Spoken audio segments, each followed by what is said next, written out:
एक सवाल जिसका जवाब ना समय दे पाया और ना ही ये दुनिया। एक ऐसा सवाल जो हर किसी के भीतर दबा हुआ है, लेकिन शायद ही किसी ने उसका उत्तर जानने की कोशिश की हो। और वो सवाल है, मैं कौन हूं? क्या मैं वो नाम हूं जो किसी और ने मुझे दिया, या वो काम जो समाज ने मुझे सौंपा? क्या मैं ये शरीर हूं जो हर दिन काम करता है, या फिर वो मन जो हर पल बदलता रहता है? अगर सब कुछ मुझसे छीन लिया जाए, नाम, काम, पहचान, उपलब्धियां, शरीर, तो फिर अंत में जो मैं बचेगा, क्या वही हूं मैं?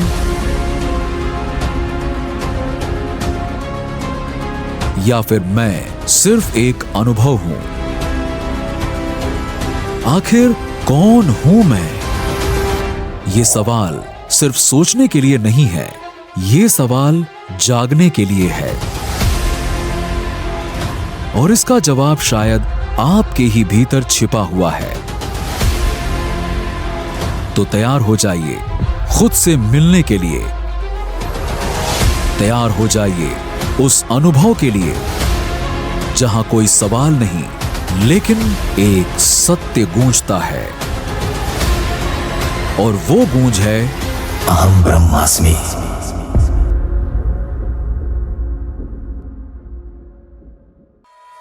आज से हजारों वर्ष पहले, जब ना विज्ञान था और ना ही टेक्नोलॉजी, तब हमारे ऋषि मुनि एकांत में बैठकर ध्यान और आत्मा की गहराई में डूबते थे। वहां उन्होंने उस परम सत्य को अनुभव किया जिसे कोई तर्क नहीं, केवल अनुभूति ही छू सकती है। और जब उन्होंने उस अनुभव को शब्दों में पिरोया, तब जन्म हुआ उन ग्रंथों का जिन्हें आज हम वेद और उपनिषद के नाम से जानते हैं। फिर समय के साथ अलग अलग आचार्यों और दार्शनिकों ने इन्हीं उपनिषदों को आधार बनाकर अपने अपने ढंग से वेदांत की व्याख्याएं की। देखो, वेद और वेदांत एक चीज नहीं है। दरअसल वेद के अंतिम सार को ही वेदांत या उपनिषद कहा जाता है। और इन्हीं उपनिषदों को आधार बनाकर लगभग 1200 वर्ष पहले, यानी 8वीं शताब्दी में, श्री आदि शंकराचार्य ने इन उपनिषदों की व्याख्या करते हुए एक स्पष्ट, गहरा और संगठित दर्शन प्रस्तुत किया। मतलब कि one of the best refined spiritual philosophy बनाई, जो आज के बड़े बड़े मॉडर्न फिलोसोफर को भी सोचने पर मजबूर कर देती है। ये सिर्फ एक फिलॉसफी नहीं, बल्कि मानव चेतना की खोज का चरम बिंदु है, और जिसका नाम है अद्वैत वेदांत। अद्वैत का अर्थ होता है द्वैत नहीं, यानी जहां दो नहीं, बस एक ही है। जहां अन्य वेदांत ये कहते हैं कि आत्मा और परमात्मा दो अलग अस्तित्व हैं, वहीं अद्वैत वेदांत ये कहता है कि आत्मा और परमात्मा अलग नहीं, बल्कि एक ही है और सब कुछ एक ही चेतना है। वैसे तो अद्वैत वेदांत एक विशाल ज्ञान सागर है, लेकिन अगर हम इसकी जड़ों की ओर जाएं, तो पाएंगे कि ये एक पूरा दर्शन 3 मुख्य स्तंभों पर खड़ा है, और वो है ब्रह्म, माया और चेतना। वेदांत के अनुसार यही 3 तत्व वो मूल आधार हैं जो हमारे अस्तित्व को परिभाषित करते हैं। यही तय करते हैं कि हम कौन हैं, ये जगत क्या है और हम इसमें कहां खड़े हैं। और इस वीडियो में हम इन्हीं गहराइयों को बहुत ही सरल भाषा में समझने की कोशिश करेंगे, और कोशिश करेंगे आपके और मेरे भीतर उठने वाले उन सारे सवालों के उत्तर खोजने की। जैसे ही हम वेदांत के इस विशाल ज्ञान सागर की गहराइयों में उतरते हैं, तो ये वेदांत सबसे पहले हमें खुद से मिलाता है। इस ज्ञान की यात्रा की पहली सीढ़ी पर हमें मिलता है एक ऐसा वाक्य जो सिर्फ एक लाइन नहीं, बल्कि पूरा एक दर्शन है, जो है अहम ब्रह्मास्मि। शायद आपने ये पहले भी कहीं सुना होगा, लेकिन क्या आपने कभी इसकी गहराई को महसूस किया है? क्या आपने सोचा है कि इस एक वाक्य में ऐसा क्या छिपा है जो हजारों साल से बदला नहीं है? अहम ब्रह्मास्मि का मतलब है मैं ही ब्रह्म हूँ, ये बात सुनने में जितनी आम लगती है उतनी ही गहराई इसमें छिपी हुई है। मैं ही ब्रह्म हूँ, इसमें मैं का मतलब आपका नाम, शरीर, जाति, मन या फिर कोई अभिमान या अहंकार से नहीं है। यहाँ जो मैं का अर्थ है वो है आपकी असली पहचान, जो इन सब से परे है, जो ना जन्म लेती है और ना ही मरती है। और ब्रह्म का अर्थ है वो निराकार, निर्गुण, अनंत चेतना, यानी वो एब्सोल्यूट कॉन्शियसनेस जो किसी रूप या धर्म से बंधी नहीं है, जिसे ना पूजा में बांधा जा सकता है और ना ही शब्दों में समेटा जा सकता है।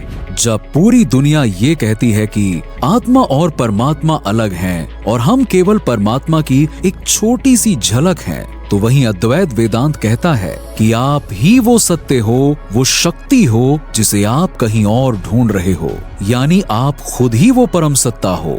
और अद्वैत का मतलब ही यही है कि यहाँ कोई दो अलग तत्व हैं ही नहीं, एक ही तत्व है और एक ही सत्य है, और वो हैं आप खुद। और यही है अहम ब्रह्मास्मि। और यहीं से हर किसी के अंदर कहीं न कहीं एक सवाल उठता है कि जब मैं कहता हूँ कि मैं ही ब्रह्म हूँ, तो क्या वाकई मैं उस परम सत्ता के बराबर हूँ? क्या मेरी सत्ता सच में ब्रह्म है? तो इसका सीधा जवाब है हाँ, लेकिन कैसे? तो देखो, आत्मा और ब्रह्म में कोई भेद नहीं है। हम सब ने ये तो सुना ही है कि आत्मा अमर है, लेकिन आत्मा सिर्फ अमर नहीं, वो खुद ही ब्रह्म है। अब इसे ध्यान से समझो, आत्मा कोई चीज नहीं है जो हमारे शरीर के भीतर कहीं छिपी हुई है। आत्मा ही चेतना है, वो चेतना जो सब कुछ देख रही है, जो सब कुछ अनुभव कर रही है, लेकिन जो खुद कभी अनुभव की वस्तु नहीं बनती। वो बस एक ऑब्जर्वर है जो विचारों को आते जाते देखती है, शरीर को बदलते देखती है, लेकिन खुद कभी नहीं बदलती। अद्वैत में चेतना यानी कि कॉन्शियसनेस ही वो अहम कड़ी है जो हमें हमारे सत्य की ओर ले जाती है और हमें उस ब्रह्म का अनुभव कराती है। चेतना को ऑब्जर्वर यानी कि एक साक्षी बताया गया है, जो आपके हर अनुभव का आधार है, जो सब कुछ देखते हुए भी मौन बनी रहती है। जहां आज का आधुनिक विज्ञान और कई फिलोसोफर ये मानते हैं कि चेतना शरीर से जुड़ी हुई है, यानी कि जो कुछ भी हम अनुभव कर रहे हैं, महसूस कर रहे हैं, विचार कर रहे हैं या कोई कार्य कर रहे हैं, वो सब हमारे अंदर की चेतना के कारण ही हो रहा है। लेकिन अद्वैत ठीक इसका उल्टा कहता है। उसके अनुसार चेतना का हमारे शरीर से कोई संबंध है ही नहीं। वो चेतना हमारे जन्म से पहले भी मौजूद थी और हमारी मृत्यु के बाद भी बनी रहती है। जब हम कोई विचार करते हैं या कोई अनुभव करते हैं, यानी जो कुछ भी हमारे साथ हो रहा है, उसको जो देख रहा है, यानी कि जो ये सब कुछ ऑब्जर्व कर रहा है, वही हमारी चेतना है। जब आप कहते हो कि मैं सोच रहा हूँ, मैं देख रहा हूँ, मैं महसूस कर रहा हूँ, तो अब जरा रुककर खुद से पूछो कि वो मैं कौन है जो ये सब कुछ देख रहा है, महसूस कर रहा है, सोच रहा है। आपका शरीर, आपका नाम, आपकी आइडेंटिटी तो सिर्फ एक माध्यम है, लेकिन इन सभी भावनाओं और अनुभवों से परे बैठ के जो ये सब देख रहा है, यानी आपके पूरे अस्तित्व को जो ऑब्जर्व कर रहा है, जो इन सब का साक्षी है, वही है असली मैं, और वही है हमारी असली पहचान, यानी हमारी चेतना। देखो, जो लोग स्पिरिचुअलिटी को समझते होंगे उनको ये सभी बातें क्लियर हो रही होंगी, लेकिन जो इसको पहली बार समझ रहे हैं उनको अभी ये थोड़ा कॉम्प्लिकेटेड लग रहा होगा। लेकिन फिर भी मैं आपको सरल तरीके से समझाने की कोशिश करता हूँ। क्या आपने कभी वो अजीब सपने देखे हैं जिनमें हम एक ऐसी दुनिया में होते हैं जिसका हमारी रियल लाइफ से शायद ही कोई संबंध होता है? मतलब सपने में हमारी एक अलग ही दुनिया होती है। हर सपने में हमारी अलग अलग रियलिटी होती है, अलग अलग रोल होते हैं और तरह तरह के अनुभव होते हैं। लेकिन तब जब हम सो रहे होते हैं, वहाँ न हमारा शरीर पूरी तरह से मौजूद होता है और न ही हमारा दिमाग पूरी तरह से एक्टिव होता है। फिर भी वहाँ उस सपने में एक मैं होता है। तो क्या वो सपने में जो मैं है वो ही हकीकत है, या जो बाहर सो रहा है वो? देखो, अब दो मैं मौजूद हैं, जो एक सपने के अंदर है और एक जो सपने के बाहर है, और जो उस पूरे सपने को ऑब्जर्व कर रहा है। यानी कि रियलिटी तो यही है, जो ऑब्जर्वर है। सपना तो केवल एक मिथ्या है। लेकिन जब तक आप सपने में हो, आप उसी सपने की उलझन में फंसे रहते हो। जब तक आप जागे नहीं हो, तब तक आप अपनी सच्चाई से नहीं मिल सकते। अभी आप अपने सपने से जाग गए और जागृत अवस्था में आ गए, और जहां आपको पता चला कि ये तो सिर्फ एक सपना था। लेकिन अद्वैत ये कहता है कि हमारी ये जागृत अवस्था भी एक सपना ही है। फर्क सिर्फ इतना है कि ये सपना लंबा चलता है और इतना रियल लगता है कि हम इसे ही सच मान बैठे हैं। हाँ, वेदांत और उपनिषद में ऐसी 4 अवस्थाएं बताई गई हैं। उसमें पहली है सुषुप्ति अवस्था, जहाँ कुछ नहीं होता। मतलब आप गहरी नींद या गहरे ध्यान में एक शून्य जैसा अनुभव करते हैं, यानी कि डीप स्लीप स्टेट। दूसरी है स्वप्न अवस्था, जहाँ हम अपने सपनों की एक अलग दुनिया बनाते हैं। और तीसरी है जागृत अवस्था, यानी अभी हम जो जी रहे हैं, जो अनुभव कर रहे हैं, वो हमारी आज की रियलिटी। और इसके अलावा चौथी है तुरीय अवस्था। ये ना तो गहरी नींद है, ना स्वप्न है, और ना ही जागृत, बल्कि ये उन तीनों का साक्षी यानी ऑब्जर्वर है। वो ही है हमारी प्योर कॉन्शियसनेस, और वो ही है ब्रह्म, हमारी आज की ये रियल आइडेंटिटी, जिसे लोग जानते हैं, जिसे आप खुद जानते हो। हम बस उसी में उलझे हुए हैं, जैसे सपनों में उलझे रहते हैं। ये जो हमें आज असल जिंदगी लगती है, वो भी एक सपने जैसा ही है, जहाँ कुछ भी स्थायी नहीं है।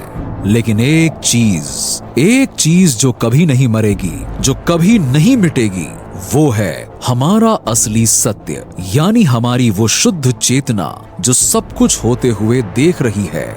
लेकिन अब सवाल ये है कि अगर चेतना ही ब्रह्म है और सब कुछ उसी से बना है, तो फिर हम इस दुनिया को अलग अलग क्यों देखते हैं? क्यों हमें लगता है कि मैं अलग हूँ, आप अलग हैं और सब कुछ अलग है? तो इसका कारण है माया। अगर आप देखेंगे कि जितने भी हमारे ग्रंथ या वेद हैं, उसमें उस दुनिया को माया कहा गया है। वही दुनिया जिसे आप सत्य मानते हैं, जिसमें आप उलझे हुए हो, वो वास्तव में सिर्फ एक मिथ्या है। और यही बात अद्वैत वेदांत भी कहता है। लेकिन यहाँ एक और बात समझ लो कि मिथ्या का अर्थ झूठ नहीं है। मिथ्या का अर्थ है जो आप देख रहे हो, वो ना तो पूरी तरह से सत्य है और ना ही पूरी तरह से असत्य। इस सत्य और असत्य के बीच जो पर्दा लगा हुआ है, वही है माया। माया का अर्थ है परसेप्शन या भ्रम और अज्ञानता का आवरण। देखो, जब से हमने जन्म लिया है, तब से लेके अब तक हमारे आसपास के लोगों ने, इस समाज ने, हमारे अनुभवों ने हमें इस दुनिया को देखने का एक नजरिया दिया है, यानी एक परसेप्शन बनाया है। और इन्हीं परसेप्शन और अज्ञानता के कारण ही हम कभी ये नहीं सोच पाते कि हमारी असली पहचान है क्या। क्योंकि माया का प्रभाव इतना गहरा होता है कि हम सिर्फ दूसरों की लाइफ, पैसे, सक्सेस और बाहरी चीजों में ही उलझे रहते हैं, लेकिन ये जानने की कोशिश नहीं करते कि असल में हम कौन हैं और आखिर हम यहाँ कर क्या रहे हैं। लेकिन अद्वैत वेदांत हमें कहता है कि ना तो ये दुनिया आपसे अलग है और ना ही वो परम सत्ता आपसे अलग है। आप ही ये दुनिया हो और आप ही वो परम सत्ता हो। सिर्फ एक ही चेतना है जो आपको, मुझे और इस पूरी सृष्टि को बना रही है। लेकिन जब तक हमारे सामने माया का पर्दा रहता है, तब तक हम उस सत्य को नहीं जान पाते। अगर इसे और सरल तरीके से समझना है तो वापस हमें उसी सपने में जाना पड़ेगा। अब सोचो, आप एक सपना देख रहे हो। अभी उस सपने के अंदर आपका एक किरदार है और वो किरदार कुछ भी हो सकता है। आप एक बिजनेसमैन, भिखारी, एक बच्चा या फिर एक सुपर हीरो, मतलब कुछ भी हो सकते हो। और उस सपने में आपके अलावा और भी कई लोग हैं और एक पूरी की पूरी दुनिया है।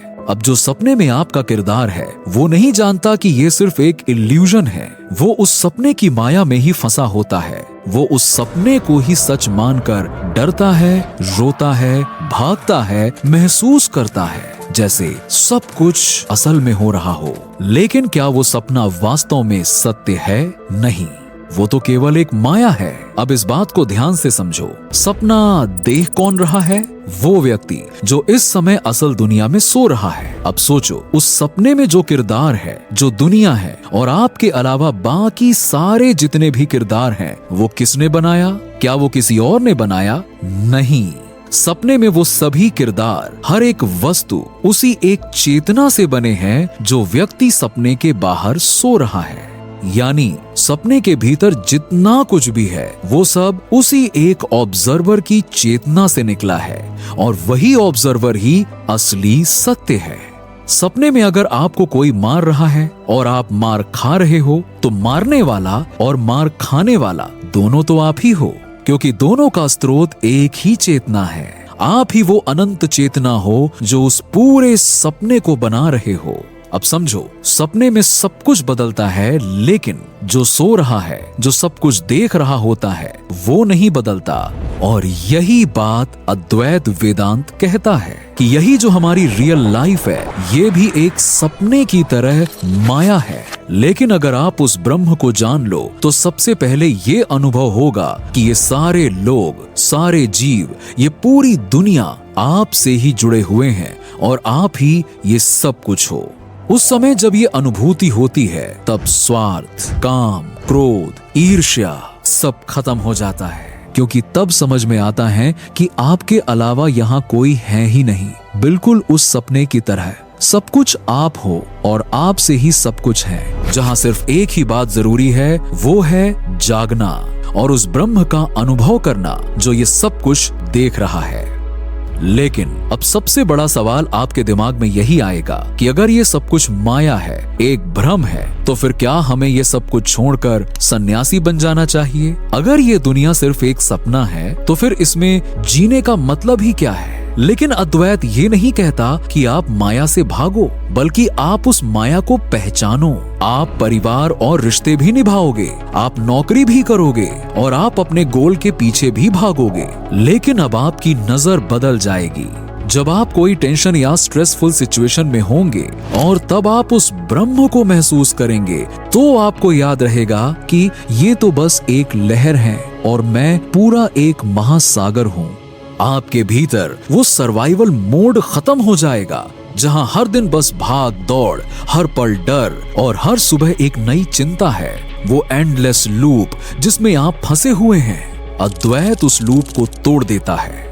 आपने कभी लूसिड ड्रीम के बारे में सुना है? ये एक ऐसा अनुभव होता है जब इंसान सपने में होते हुए भी जान जाता है कि ये सपना है। मतलब हम सपने में भी एक जागृत अवस्था में होते हैं, यानी उस पल हम उस चेतना से जुड़ जाते हैं जो ये सपने बना रहा है और फिर उस सपने के अंदर वही क्रिएटर बन जाता है। और अद्वैत वेदांत भी यही कहता है कि हमारी ये जागती हुई जिंदगी भी कुछ वैसी ही है। जैसे ही आप इस माया को पहचान लेते हो, तो आप उस परम चेतना से जुड़ जाते हो जिसने ये पूरा खेल रचा है। और यही समझ पूरी सोसाइटी में एक मेल मिलाप पैदा करती है, रिश्तों में ज्यादा अपनापन लाती है और अहंकार को पिघला देती है। फिर आप इस दुनिया को माया नहीं, लेकिन एक क्रिएटर की बनाई लीला की तरह देखने लगते हो। अद्वैत का सार यही है कि दुनिया को छोड़ो मत, बल्कि उसे एक नए नजरिए से जीना सीखो। जब ये समझ जीवन में उतर जाएगी, तब डर, चिंता, क्रोध और अहंकार हल्के हो जाएंगे, जिससे हर एक अनुभव एक लीला बन जाएगा जो आपके भ्रम को तोड़ के उस ब्रह्म से मिला देगा। और फिर अंत में बस एक ही एहसास बचेगा, अहम ब्रह्मास्मि।